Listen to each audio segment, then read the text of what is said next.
Mains के time में हमारी रणनीति क्या होनी चाहिए। बेसिकली जब हम तैयारी कर रहे होते हैं तो हमारा अप्रोच होता है कि हम जीएस को ज़्यादा फोकस करके पढ़ते हैं, क्योंकि जीएस का एरिया काफ़ी बड़ा है, तो हम जीएस के सब्जेक्ट्स को ज़्यादा तवज्जो देते हैं। लेकिन क्या यह रणनीति यूपीएससी के मेंस को क्वालिफाई करने के लिए सही है? आज हम लोग इसी पे चर्चा करने वाले हैं और इसमें मैं आप लोगों को मार्क्स आते कहाँ से हैं, मार्क्स आने का पैटर्न क्या है और हमारे पढ़ने का पैटर्न क्या है, मतलब कि जो हमारी स्टडी है और जहां से मार्क्स आते हैं यूपीएससी के एग्जाम में वह कितना सटीक है या उसमें कितना गैप है, आज हम लोग इसी पे चर्चा करने वाले हैं। बेसिकली मैं आप लोगों को पूरे मार्क्स के पैटर्न को समझाते हुए यह बताने का प्रयास करूंगा कि आपकी पढ़ने की रणनीति कैसी होनी चाहिए, किस सब्जेक्ट को कितनी प्राथमिकता दी जानी चाहिए। अब चलिए इसको शुरुआत में देख लेते हैं। सबसे पहले अगर हम बात करें कि पूरे यूपीएससी मेंस में सबसे ज्यादा मार्क्स आने वाला सेक्शन कौन सा है, तो यह बात कोई नहीं है, ये सभी बच्चों को पता है कि सबसे ज्यादा ऑप्शनल सब्जेक्ट ही है जहां से कि सबसे ज्यादा मार्क्स आते हैं। अब ध्यान रखिए, ऑप्शनल कितने नंबर का होता है? 500 नंबर का।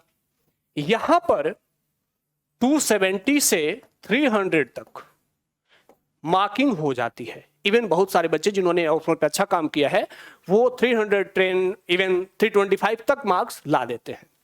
तो यह ऐसा सेक्शन है यूपीएससी मेंस के लिए कि अगर आपने अपने ऑप्शनल को तैयार किया और बेहतर तैयार किया तो यहां बहुत अधिक नंबर प्राप्त करने की संभावना होती है। साथ ही मार्क्स का फ्लक्चुएशन भी यहीं पर सबसे ज्यादा देखा जाता है। जैसे किसी बच्चे को यहां पर 300 मिलता है और किसी बच्चे को 210 मिल जाता है, इवन 220 मिलता है। यहां पर देखिए मार्क्स का फ्लक्चुएशन कितना हो गया, लगभग 70, 80, 90 नंबर का मार्क्स का फ्लक्चुएशन होता है। अब इस 90 नंबर के गैप को फुलफिल करना जीएस से या किसी भी अन्य पेपर से आसान नहीं है। तो ऐसे में सभी बच्चों को ध्यान देने की जरूरत है कि अगर आप अपने ऑप्शनल पेपर को बहुत अच्छे से तैयार करते हैं तो आप अपने साथ पढ़ने वाले उस बच्चे से जिसने ऑप्शनल की तुलना में जीएस पर अधिक ध्यान दिया उससे 90 नंबर ज्यादा, 80 नंबर ज्यादा गेन कर सकते हैं। तो इसीलिए तैयारी करने वाले बच्चों की यूपीएससी मेंस के लिए सबसे पहली प्राथमिकता होनी चाहिए कि वह अपने ऑप्शनल पेपर को बहुत अच्छे से तैयार करें। ठीक है।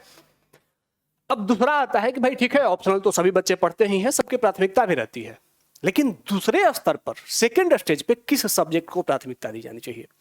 देखिए यहां पर बेसिकली दो सब्जेक्ट के बीच में क्लैश है। दो सब्जेक्ट कौन कौन से हैं? पहला है एथिक्स और दूसरा है एसे। अब यहां आप दोनों ध्यान दीजिए, दोनों पेपर कितने का है? दोनों सेपरेटली 250 का है। ठीक है, 250 मार्क्स के दोनों पेपर हैं। दोनों के लिए, इथिक्स के लिए भी आपको सिर्फ कोई एक सोर्स पढ़ने की जरूरत है। एसे के लिए भी तैयार करने के लिए कोई वन सोर्स ही तैयार करने हैं। वन सोर्स कहने का सेंस है कि आपको अगर एसे लिखना आता है, आप एसे के पैटर्न को समझते हैं, 360 डिग्री अप्रोच को जानते हैं, सिलेबस वाइज अप्रोच क्या होता है ये अगर जानते हैं तो एसे में कम मेहनत करके और ज्यादा नंबर लाए जा सकते हैं। ठीक है, तो आइए सबसे पहले हम इथिक्स के बारे में बात करते हैं। देखिए इथिक्स में जो जनरल ट्रेंड रहा है, क्योंकि ये 250 मार्क्स का पेपर होता है और यहां पर जो जनरल ट्रेंड रहा है, जिस बच्चे ने भी सीरियस होकर के इथिक्स की तैयारी करी उसको लगभग यहां पर 120 to 130 मार्क्स मिल जा रहे हैं।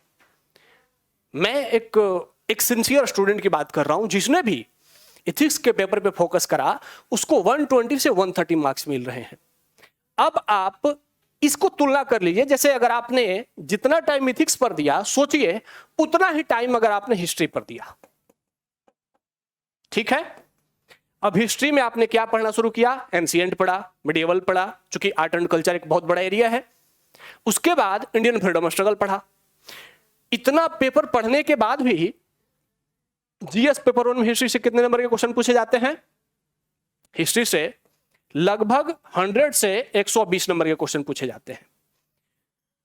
इथिक्स में जितना पढ़ा है आपने, उसमें कितने नंबर के क्वेश्चन पूछे जाते हैं? 250 नंबर के। तो जितना टाइम आपने इथिक्स पर दिया, उतना ही सेम हिस्ट्री पर दिया। अब 120 में से हिस्ट्री में कितना भी अच्छा लिखेंगे तो कितना नंबर मैक्सिमम आ सकता है आपको? बहुत नहीं आ सकता है हिस्ट्री में। इवन जिनका हिस्ट्री ऑप्शनल है, उनके लिए भी पेपर आसान नहीं होता, और उनको भी यहां पर 60 से 70 नंबर, मैं बहुत ज्यादा हाइपोथेटिकली बढ़ा करके बता रहा हूं, इतना मिलने की संभावना है।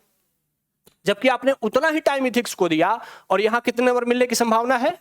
120 से 130। मतलब कितना गैप है? 60 नंबर का लगभग गैप है। ठीक है, तो अगर आप हिस्ट्री को भी उतना ही टाइम देते हैं, इथिक्स को भी उतना ही टाइम देते हैं, तो भी इथिक्स में आपको 130 मिलता है और हिस्ट्री से आपको 60 या 70 नंबर मिलते हैं। तो आपकी प्राथमिकता कहां होनी चाहिए? आपकी प्राथमिकता होनी चाहिए इथिक्स पेपर पे। अब मैं एक थोड़ा सा एक अलग हट करके बात कर रहा हूं। अगर आपने इथिक्स को तैयार करते समय जितने भी इथिकल डायमेंशंस दिए गए हैं, उनके परिभाषा को, उनके डेफिनेशन को बहुत अच्छे से तैयार किया है, उससे जुड़े हुए घटनाएं आपको याद हैं, केस स्टडीज आपको हैं, एग्जाम्पल्स आपको पता हैं, आपने देश के अच्छे अच्छे सिविल सर्वेंट्स के काम को याद रखा है और उनको भी अपने एग्जाम में कोट कर दिया, तो यहां पर आपको 150 नंबर तक भी मिले हैं लोगों को। ठीक है, जबकि यहां पर 60-70 से कुछ भी करके जाइए आप, 120 में हिस्ट्री में आप कितना भी पढ़ के जाइए, आपको इससे नंबर बढ़ने वाले नहीं है। तो इसीलिए आपको ऑप्शनल के बाद दूसरी प्राथमिकता किसको देनी चाहिए? ऑप्शनल के बाद सभी स्टूडेंट्स को सेकंड प्रेफरेंस अपने इथिक्स को देनी चाहिए। ठीक है, इथिक्स में भी ध्यान रखना चाहिए कि इथिक्स में आपको इथिकल कंसेप्ट क्लियर होने चाहिए, डेफिनेशन आपके क्लियर होने चाहिए, और इथिक्स से जुड़े हुए जो एग्जाम्पल्स है वही आपको तैयार करते हैं। तो आसान है, तैयार करने में आसान है और मार्क्स ज्यादा आते हैं। चलिए, इथिक्स हो गया। अब तीसरा सब्जेक्ट आता है कि तीसरे सब्जेक्ट, तीसरा प्राथमिकता, तीसरा प्रेफरेंस किसको दिया जाए। तो अभी हमने चर्चा करी कि तीसरा प्राथमिकता आपको होनी चाहिए एसे पेपर पे। अब एसे पेपर को भी समझने की जरूरत है कि अगर आपको एसे का पैटर्न पता है, एसे लिखना आता है, एसे के अप्रोच पता है, सब्जेक्ट वाइज अप्रोच क्या होता है, 360 डिग्री एनालिसिस क्या होता है, इंट्रोडक्शन कैसे लिखा जाता है, कंक्लूजन कैसे लिखा जाता है, अगर ये आता है तो यह एक ऐसा पेपर है जो आपके लिए वरदान है।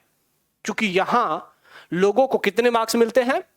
लोगों को 170, इवन 175 तक मिले हैं, और यह मार्क्स जीएस के किसी पेपर में अभी तक किसी को नहीं मिले हैं। तो ऐसे में, जबकि पेपर यह भी उतने ही नंबर का होता है, 250 का ही, लेकिन यहां पर 175 तक मिले हैं मार्क्स।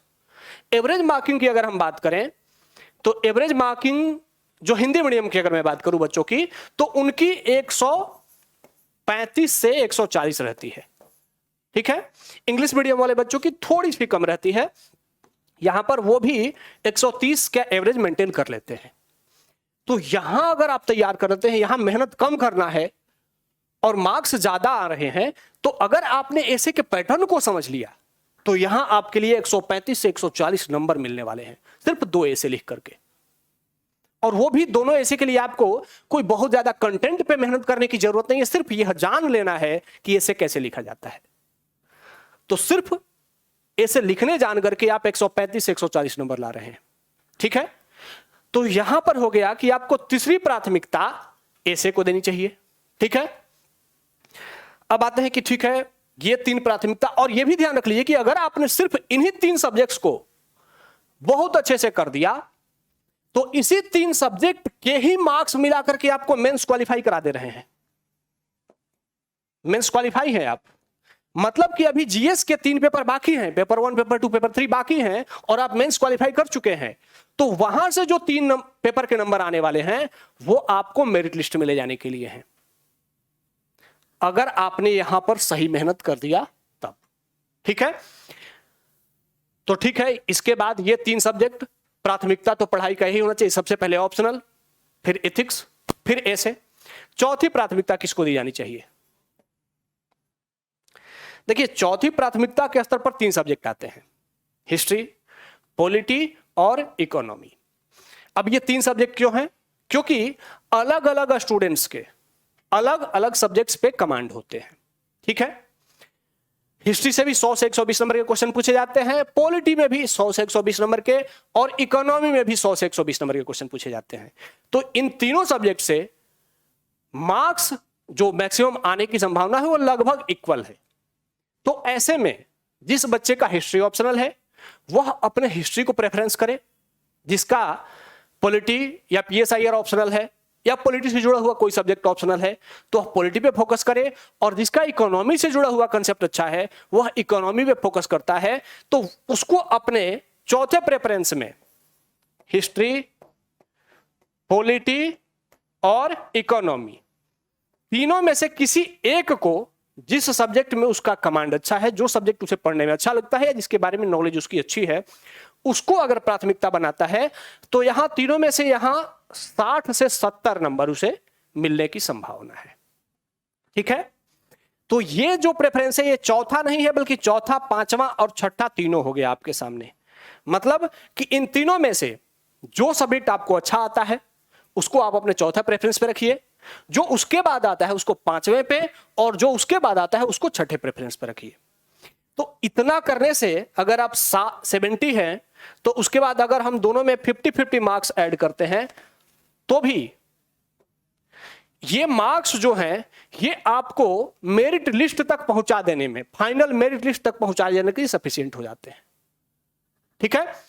तो सिर्फ इन सब्जेक्ट को अगर आप प्राथमिकता सूची में रख लें, इन्हीं सब्जेक्ट की तैयारी बहुत अच्छे से कर लें, जबकि अभी बहुत सारे सब्जेक्ट बाकी हैं उनकी भी हम चर्चा करने वाले हैं, तब भी आप फाइनल मेरिट लिस्ट में आ चुके हैं। तो इतने सब्जेक्ट की तैयारी के बाद अब अगली प्राथमिकता किसकी होनी चाहिए? तो अगली प्राथमिकता होनी चाहिए जियोग्राफी और इंडियन सोसाइटी की। अब यहां पर यह ध्यान देने की जरूरत है कि जो ज्योग्राफी से क्वेश्चन पूछे जाते हैं, कुछ वर्ल्ड ज्योग्राफी के पूछे जाते हैं, कुछ इंडियन ज्योग्राफी के पूछे जाते हैं। जो वर्ल्ड ज्योग्राफी के क्वेश्चन पूछे जा रहे हैं यूपीएससी के द्वारा, वो अगर आप लोगों ने गौर किया होगा तो वे वर्ल्ड रिसोर्सेज से पूछे जा रहे हैं, और वर्ल्ड रिसोर्स यूटिलाइजेशन इतना क्लिष्ट टॉपिक है कि कितना भी पढ़ लें यूपीएससी के डिमांड में खुद को लाना बड़ा मुश्किल हो जाता है। तो इसीलिए ज्योग्राफी को तैयार करने के लिए आपकी प्राथमिकता होनी चाहिए कि अगर आपने इंडियन ज्योग्राफी को तैयार कर लिया, इंडियन ज्योग्राफी को तैयार कर लिया और कुछ वर्ल्ड के रिसोर्सेस देख लिए, तो उसके बाद फिर आप खुद पे भरोसा रखिए कि अगर प्रश्न आते हैं तो हम लिख लेंगे, क्योंकि उसके बाद प्रश्न का जो नेचर होने वाला है वह आपके अकॉर्डिंग नहीं होने वाला है। फिर भी चूंकि यहां से 40 से 50 नंबर के क्वेश्चन यहां से भी पूछे जाते हैं, तो अगर आपने इसको तैयार कर लिया बेहतर तरीके से तो यहां से भी आपको इन सब्जेक्ट के बाद की प्राथमिकता सूची में यह बड़ा महत्वपूर्ण हो जाता है। और अगर हम बात करें इंडियन सोसाइटी की, तो इंडियन सोसाइटी का 2 रोल है। इंडियन सोसाइटी का रोल है, एक तो खुद पेपर वन में ये इंडियन सोसाइटी पूछा जाता है, और पेपर 2 में पूछा जाता है सोशल जस्टिस के रूप में, ठीक है। इंडियन सोसाइटी, तो यहां इंडियन सोसाइटी में 3 क्वेश्चन पूछे जाते हैं, कभी कभी 4 पूछ लिए जाते हैं, तो यहां भी यह 30 से 40 नंबर का होता है, और प्लस सोशल जस्टिस के भी 2 से कभी कभी 2 क्वेश्चन पूछ लिए जाते हैं, तो 20 से 30 नंबर यहां से भी होते हैं। तो इसका मतलब है कि अगर आपको अपनी पढ़ाई में प्राथमिकता देनी हो ज्योग्राफी और इंडियन सोसाइटी या सोशल जस्टिस को, तो आप अगर सोसाइटी को तैयार करते हैं तो यहां मार्क्स गेन करने की संभावना ज्यादा होती है, क्योंकि यहां जो प्रश्न का नेचर होता है वो जनरलिस्टिक होता है, आप कम जानते हुए भी प्रश्न का उत्तर लिख सकते हैं। जबकि ज्योग्राफी वाले प्रश्नों में क्या होता है कि अगर आपको ज्योग्राफी के कंसेप्ट पता है, जो प्रश्न पूछा गया है उसके बारे में जानते हैं, तभी लिख सकते हैं। तो इसीलिए इन दोनों में अगर प्राथमिकता बनानी हो तो आप अगली प्राथमिकता मतलब 6 नंबर के बाद 7वें नंबर की प्राथमिकता इंडियन सोसाइटी को दीजिए, और 8वें नंबर पे ज्योग्राफी को तैयार कीजिए। आगे के सब्जेक्ट पे भी बात कर लेते हैं कि अगला सब्जेक्ट है जो भी, जैसे इंटरनल सिक्योरिटी, आईआर या डिजास्टर मैनेजमेंट, ठीक है, या गवर्नेंस। ठीक है, ये सब्जेक्ट हैं जहां से कि 30-40, कभी कभी जैसे आईआर के क्वेश्चन की बात करें, आईआर के लिए बहुत सारे स्टूडेंट बहुत मेहनत करते हैं, मार्केट से बहुत सारा मटेरियल पढ़ते हैं। ठीक है, मार्केट से मटेरियल तो पढ़ते ही हैं, साथ ही बहुत सारे लेक्चर्स भी देखते हैं, और उन लेक्चर्स को देखने के बाद भी उन्हें लगता है कि अभी भी आईआर की तैयारी कम है, जबकि पिछले 2-3 सालों का ट्रेंड बता रहा है कि आईआर से जो यूपीएससी क्वेश्चन पूछ रही है वह काफी एनालिटिकल हो गया है, और वह कोई एक नेशन स्पेसिफिक रह ही नहीं गया है। और मैक्सिमम नंबर ऑफ क्वेश्चन कितने पूछे जाते हैं आईआर से? कभी 2, कभी 3, मतलब कि कभी 20 नंबर का या कभी 30 नंबर का। अब आपको 20 और 30 नंबर के मैक्सिमम क्वेश्चन ही पूछे जा रहे, तो आपको मैक्सिमम आ कितने सकते हैं? आपको आ सकते हैं 10 या 15, इतने ही आ सकते हैं ना, ये भी जब आपने सबसे बेहतर परफॉर्म किया तब। तो ऐसे में 10 और 15 नंबर आने हैं, और आईआर को पढ़ने में आपने उतना ही टाइम दिया जितना आपने टाइम इथिक्स को पढ़ने में दे दिया, जितना पढ़ने में आपने हिस्ट्री को दे दिया। तो इसका मतलब क्या है कि आपको ट्रेंड पता ही नहीं है, आपको एनालिसिस पता ही नहीं है, और आप अनवांटेड टाइम, जहां कम टाइम देना चाहिए था वहां पर भी ज्यादा टाइम दे रहे हैं। तो इसीलिए अपने स्ट्रेटजी को सही कीजिए, इन सब्जेक्ट को अपनी प्राथमिकता सूची में इनके बाद रखिए। ठीक है, आपकी पहली प्राथमिकता होनी चाहिए कि आपका ऑप्शनल बहुत अच्छे से तैयार हो, ऑप्शनल का आंसर राइटिंग तैयार हो जाए, इथिक्स बहुत अच्छे से तैयार हो, उसकी आंसर राइटिंग हो जाए, फिर ऐसे लिखना आपको आ जाना चाहिए, ऐसे भी बहुत अच्छे से हो जाए, फिर आप इन हिस्ट्री, पॉलिटी और इकोनॉमी को तैयार करें। ठीक है, उसके बाद के टाइम में ही आपको इन सब्जेक्ट को तैयार करना चाहिए। ठीक है, तो ये तो हो गया कि आपको इनको तैयार कैसे करना है, प्राथमिकता हो गई। दूसरा है कि आपको टेस्ट सीरीज पर भी ध्यान देनी चाहिए। ठीक है, जितना ज्यादा नंबर ऑफ टेस्ट आप देंगे उतने ज्यादा तैयारी आपकी होती जाएगी। सिर्फ मार्केट मटेरियल या खुद पे पढ़ने पे बहुत ज्यादा भरोसा करने से अच्छा है कि एक सोर्स जो आपके पास है उस पर भरोसा कीजिए और ज्यादा से ज्यादा टेस्ट दीजिए, क्योंकि बहुत सारे आंसर आप ऐसे लिखते हैं, क्वेश्चन सामने जब आता है तो वो ऐसे लिखते हैं कि आपने कभी उसके बारे में रिसेंट पास्ट में नहीं पढ़ा होता है। 2 साल 3 साल पुरानी बातें, इवन 5 साल पुरानी बातें आंसर लिखते टाइम में रिकॉल होती हैं।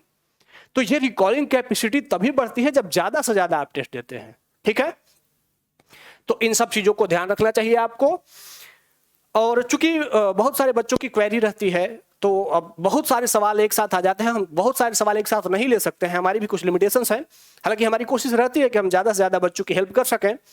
तो बहुत सारे बच्चों का यह भी डाउट है कि सर ऐसे लिखने में समस्या होती है। मेंस वाले बच्चों की हम बात कर रहे हैं, जो मेंस नहीं दे रहे उनके लिए भी यह समस्या है। तो हम अगले सेशन में इस पर भी एक चर्चा करेंगे कि ऐसे लिखना कैसे चाहिए, ऐसे का 360 डिग्री अप्रोच क्या होता है, सब्जेक्टिव अप्रोच क्या होता है, ये सारे अप्रोच की हम चर्चा भी करेंगे। और ऐसे के बारे में आपको बेसिक जो जानकारी होनी चाहिए जिसके आधार पर आप ऐसे लिख सकें, एक अच्छा ऐसे लिख सकें, उसके बारे में आपको जरूर अपडेट करेंगे। ठीक है, तो आप सब लोगों को अपने मेंस के लिए शुभकामनाएं। इन सब्जेक्ट को अपने प्राथमिकता सूची में शामिल करते हुए अपनी तैयारी कीजिए, और अपने डाउट्स, अगर आपके कुछ प्रश्न हैं तो आप हमें कमेंट बॉक्स में पूछ सकते हैं। हमसे जुड़ने के लिए धन्यवाद। जय हिंद।